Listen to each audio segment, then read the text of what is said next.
Hi guys! Hi everyone! Good evening! This is Manay Gina and welcome back sa aking YouTube channel.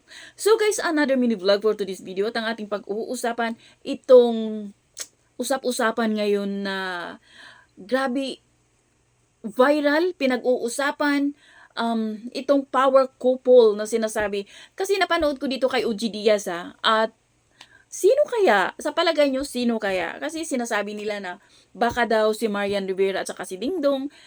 Kasi parang sila daw, pero lagi ba silang nasa red carpet? Kasi yung clue naman doon is yung hindi sila pareho ng craft.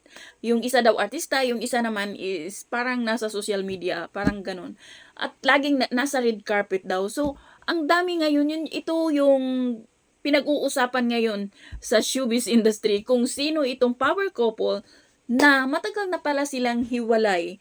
Parang napaka-perfect nilang tingnan, pero sa loob pala, sa kanilang bahay pala, matagal na pala silang hiwalay. At gusto lang nilang panatilihin na buo, na kunyari masaya sila.